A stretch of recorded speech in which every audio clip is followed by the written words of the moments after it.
Good morning Delhi, बहुत स्वागत है आपका हमारे इस खास बुलेटिन में। तो चलिए जल्दी से नजर डालते हैं आज की अहम खबरों पर। लोकसभा चुनावों के लिए तीसरे चरण की वोटिंग जारी है। आपको बता दें कि इस चरण में 93 लोकसभा सीटों पर मतदान हो रहे हैं। इस चरण में 1351 उम्मीदवार चुनावी रणभूमि में खड़े हैं, जिनमें से 120 महिलाएं हैं। इन 1391 उम्मीदवारों में केंद्रीय मंत्री अमित शाह, ज्योतिरादित्य सिंधिया, शिवराज सिंह चौहान, दिग्विजय सिंह, डिम्पल यादव समेत कई दिग्गज नेता शामिल हैं। हर चरण की तरह इस चरण में भी सुबह 7 बजे से वोटिंग शुरू हो गई और ये शाम 6 बजे तक जारी रहेगी।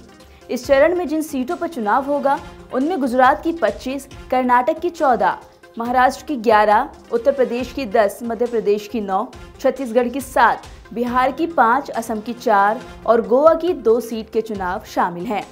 वहीं उत्तर प्रदेश की संभल, हाथरस, आगरा, फतेहपुर सीकरी, फिरोजाबाद, मैनपुरी, एटा, बदायूं, आंवला और बरेली संसदीय सीट पर मतदान हो रहे हैं। उत्तर प्रदेश में इस चरण में 100 उम्मीदवार मैदान में हैं।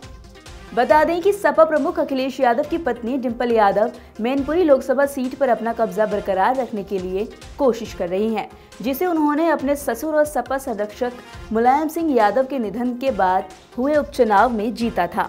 तीसरे चरण की वोटिंग जारी है। इसी बीच प्रधानमंत्री नरेंद्र मोदी ने अहमदाबाद में अपना वोट डाला। उससे पहले अमित शाह ने उनका स्वागत किया और प्रधानमंत्री नरेंद्र मोदी ने जनता से क्या कुछ अपील की, आप सुनिए। आज तीसरे चरण का मतदान है। मैं देशवासियों को विशेष रूप से आग्रह करूंगा कि लोकतंत्र में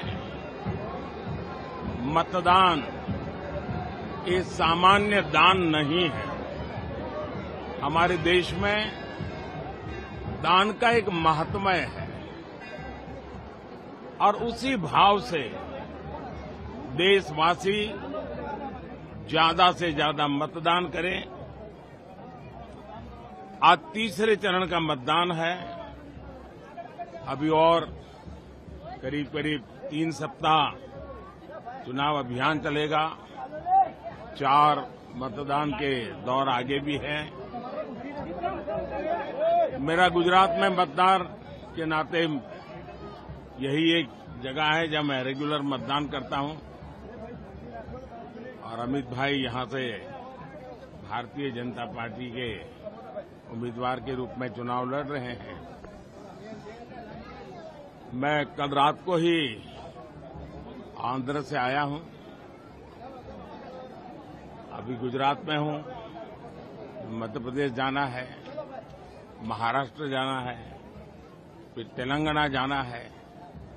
तो इतने कम समय में मैं ज्यादा बात तो नहीं कर पाऊंगा, लेकिन मैं गुजरात के मतदाताओं को भी और देश के मतदाताओं का भी हृदय से आभार व्यक्त करता हूं, जो उत्साह उमंग से मतदान में हिस्सा लेते हैं। कथित दिल्ली के शराब घोटाले में दिल्ली के मुख्यमंत्री अरविंद केजरीवाल तिहाड़ जेल में बंद हैं। आपको बता दें कि आज का दिन सीएम के लिए काफी खास रहने वाला है, क्योंकि सुप्रीम कोर्ट आज उनकी अंतरिम जमानत पर फैसला करेगा। बता दें कि ये फैसला मौजूदा लोकसभा चुनाव के मद्देनजर किया जा रहा है। सुप्रीम कोर्ट आज आबकारी नीति से मनी लॉन्ड्रिंग मामले में अरविंद केजरीवाल की गिरफ्तारी को चुनौती देने वाली उनकी याचिका पर सुनवाई करेगा। पिछली सुनवाई में सुप्रीम कोर्ट ने ईडी को इसके लिए तैयार रहने को कहा था। दरअसल पिछले करीब 40 से ज्यादा दिनों से तिहाड़ जेल में बंद अरविंद केजरीवाल लोकसभा चुनाव के बाकी चरणों के दौरान प्रचार कर पाएंगे या नहीं, ये सब कुछ सुप्रीम कोर्ट की कार्रवाई के नतीजे पर निर्भर करेगा। सुप्रीम कोर्ट के जस्टिस संजीव खन्ना और जस्टिस दीपांकर दत्ता की पीठ पहले मामले के रूप में आम आदमी पार्टी के संयोजक अरविंद केजरीवाल की याचिका पर सुनवाई करेगी। वहीं अरविंद केजरीवाल को 21 मार्च को गिरफ्तार किया गया था और फिलहाल अभी वो तिहाड़ जेल में बंद है।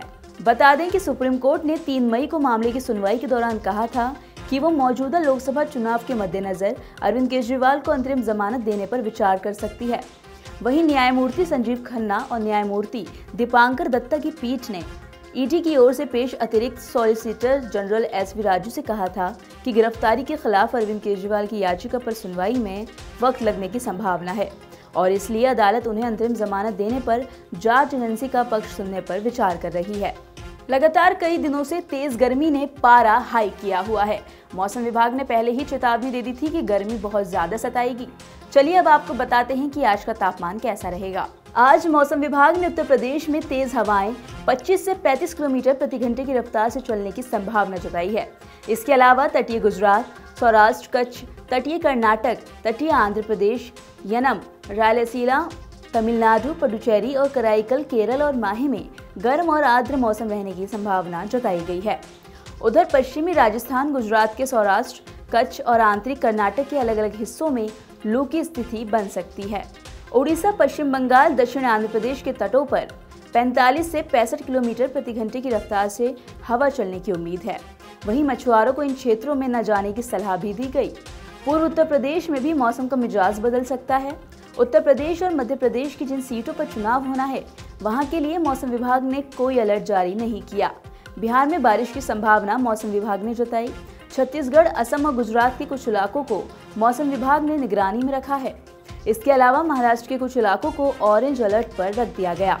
तो ये थी आज की वो अहम बड़ी खबरें जिन पर लगातार हमारी नजर बनी रहेगी। ऐसी खबरें देखने के लिए और इनका अपडेट लेने के लिए जुड़े रहिए नवोदय टाइम्स पंजाब केसरी के साथ।